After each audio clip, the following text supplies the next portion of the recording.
আগামী 2 বছর সুষ্ঠুভাবে যারা কাজ করবে তাদেরকে নেতৃত্বে যাদেরকে আনবেন তাদের মাথায় রাখবেন যাতে এটা চেহারা দেখে ভোট দিবেন না। আমি আবার বলে দিলাম, সামনে কাল বাদে পরশু আমাদের নির্বাচন, আপনারা সবাই অবগত আছেন। আর আমার দীর্ঘ অভিজ্ঞতা বলে সেটা হচ্ছে যে যখন আমরা ক্যান্ডিডেট দেখি কারা দাঁড়িয়েছে, তখন 90% ওই ক্যান্ডিডেটের 90% সিদ্ধান্ত আমরা তখনই নিয়ে নিই। এটা আমার বিশ্বাস, এটা আমার এক্সপিরিয়েন্স, যে 90% সিদ্ধান্ত আমরা তখনই নিয়ে নিই যে কে আমাকে সার্ভ করবে, আমাকে কে সার্ভিসটা দিবে, কে আমাকে সেবা করবে, আমরা সিদ্ধান্ত নিয়ে নিই।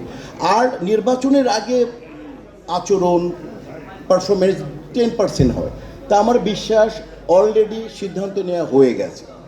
আর যেটা আমি বলবো, যেহেতু নিরপেক্ষ শব্দটা আমাকে ক্যারি করতে হবে, ভাল লাগাল, আমিও তো 21টা ভোটই দিব, আমি তো 22টা দিতে পারবো না, আপনারাও পারবেন না। আমাদেরই ভাই বোন, আমাদেরই গুরুজন, আমাদেরই সব নিজস্ব লোকগুলো যদি আজকে শিল্পী সমিতিতে যারা নির্বাচিত হবে আর যারা হবে না তারা কি শিল্পী সমিতির কাজে আসবে না, এই মন মানসিকতা আমি বিশ্বাস করি না। আমি বিশ্বাস করি আমাদের 5 থেকে 600 লোকের যে আয়োজন একটা শিল্পী সমিতি, দেশের ছবির সম্পর্কে আপনারা সবাই অবগত, এখানে মিডিয়া আছে, এখানে আমরা সবাই শিল্পীরা, সিনিয়র্স, আমার সমসাময়িক জুনিয়র সবাই আছেন, আমরা সবাই জানি। বাট আমাদের একটা সুন্দর একটা সমিতি আছে, এখানে এসে আমরা বসতে পারি, আমরা দুঃখের কথা বলতে পারি।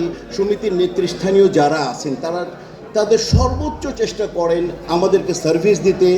কাজে হচ্ছে একটা কথা মনে রাখবেন, যারা নেতৃত্বে থাকে তাদের মাথায় অনেক কাজ থাকে।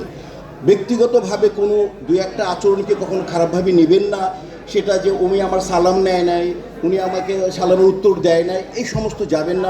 আমি অ্যাপ্লিকেশন দিয়েছিলাম, উনি আমাকে হেল্প করেন নাই, তা করবেন না ভাইয়া।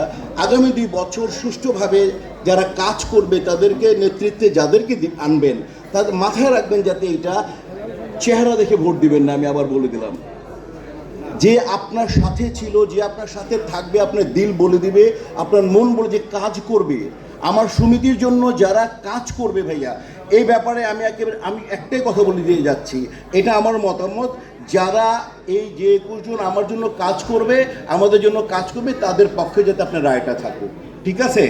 এই ব্যাপারে আপনি বিচক্ষণ থাকবেন, কারণ সার্ভিস আপনাকে কে দিবে, সার্ভিসটা নিতে হবে। এই ব্যাপারটা আমরা একটা কদু কিনতে যাই, আমরা ভালো একটা স্কুলে ভর্তি করতে যাই, স্কুলের রেটিং দেখি স্কুল কেমন, কদুতে টিপ দিয়ে দেখি যে কদুটা টাটকা নাকি। তো সেই জায়গায় 2 বছর আমরা যাদেরকে নির্বাচন করব, আমরা সুন্দর করে সিদ্ধান্ত নিব। তথাকথিত একটা ওয়ার্ড ছিল কি জানি, আমার ভোট আমি যাকে খুশি তাকে দিব, এটা হবে না। এটা বাপ দাদের আমার ভোট আমি দিব যাকে খুশি তাকে দেব না, আমার ভোট আমি দিব আমার মেধা খাটিয়ে দিব, ঠিক আছে?